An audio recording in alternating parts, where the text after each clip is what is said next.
UGC new regulation act, न माया मिली न राम। जी हाँ दोस्तों, मैं उसी विषय पर बात करने जा रहा हूँ कि न पढ़ने वाले स्टूडेंट को कुछ मिला इस एक्ट से और न सरकार को, यानी भाजपा को। जी हाँ, मैं हूँ संतोष पांडे और मेरे चैनल का नाम है पीके संतोष ब्लॉग। और मैं आज इसी विषय पर अपनी बात रखना चाहता हूँ। असल में यूजीसी न्यू रेगुलेशन एक्ट लाने के पीछे सरकार की जो मंशा थी, विशेषकर भाजपा की, कि ओबीसी वोटर को साधना। वोट की राजनीति अभी देश में हो रही है। हिंदुत्व को एक का नारा दे रहा है तो दूसरा जाति का नारा दे रहा है। कहीं न कहीं से वोट को कलेक्ट करके संगठित करके रखना होगा ना। तो जब भाजपा ने हिंदुत्व का नारा देके समेटा वोटरों को, सभी जातियों को, तो विपक्ष के पास मुद्दा क्या रहा? तो दो मुद्दा उठा। एक था जिसकी जितनी भागीदारी उसकी उतनी हिस्सेदारी,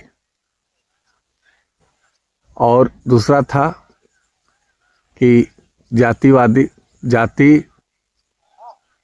जातीय जनगणना हो देश में।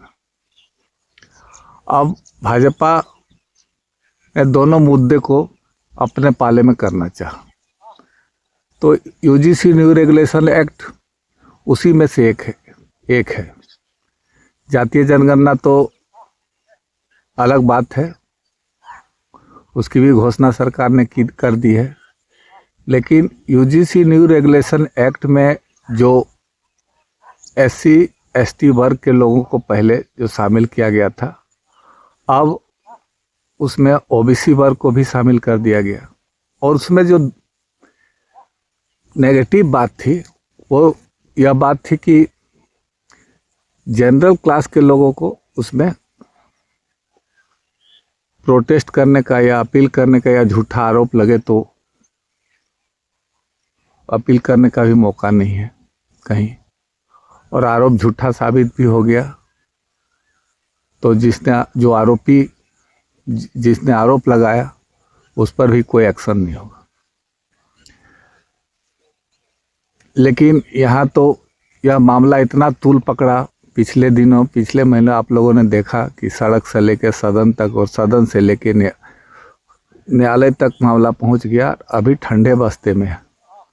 अब भाजपा सोच में पड़ गई, और यह नहीं कि उस कमेटी में स्वर्ण बिरादरी के लोग नहीं थे, लेकिन हमारे देश में स्वर्ण बिरादरी जो है, जो चुन कर जाते हैं, वो कभी स्वर्ण के हित में की बात नहीं करते, डर से वोट खिसक जाएगा।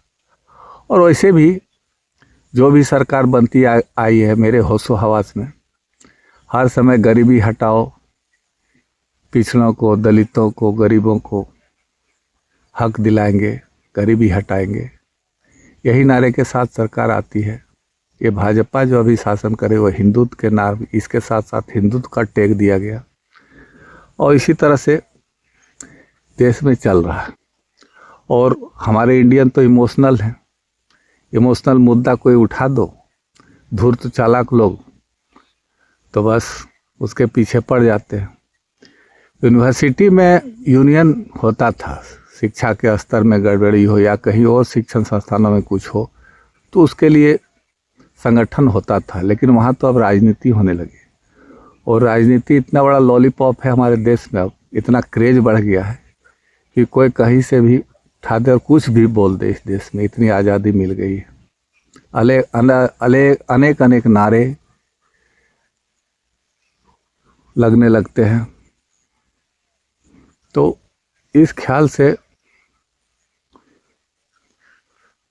शिक्षण संस्थान भी चौपट हो गया। मैं भी 81 से लेकर 90 के दशक में,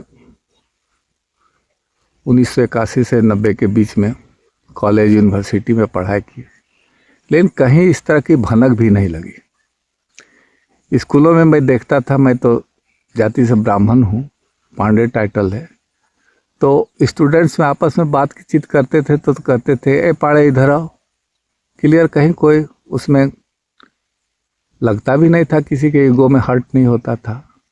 अब न्यू जनरेशन वाले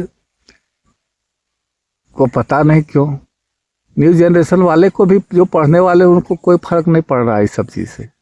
वो तो शिक्षण संस्थानों में सिर्फ पढ़ने जाते हैं, एक साथ बैठना, एक साथ मेस में खाना खाना, एक साथ क्लासरूम में जाना, एक साथ हॉस्टल में रहना, इस तरह की बात। और अब यदि छिटपुट की घटनाएं होती भी है तो छिटपुट घटनाएं जो होती है उसका जाति से कनेक्शन नहीं है। जो बदमाश किस्म के होते हैं, जो दुष्ट किस्म के होते हैं, जेलस होते हैं, वो किसी भी जाति में हो सकते हैं और वे लोग ऐसा हरकत करते हैं। अब तो ये ठंडे बस्ते में पड़ गई है और अब सरकार को न स्टूडेंट्स को कुछ मिला और न सरकार को यानी भाजपा को कुछ मिला। अब इसे लिपापोती किसी तरह का किया जाए, कैसे भरपाई इस नुकसान का किया जाए, भाजपा सोच रही है। और ये जातियों का जो आंदोलन पकड़ लिया था, वर्गों का आंदोलन पकड़ लिया था, ये आंदोलन भी अभी ठंडे बस्ते में गया है। देखिए आगे आगे होता है क्या। अगर मेरा विचार सही लगा, मेरा आकलन सही लगा तो इस वीडियो को लाइक कर दीजिएगा। चैनल मेरा नया है, सब्सक्राइब कर दीजिएगा। धन्यवाद।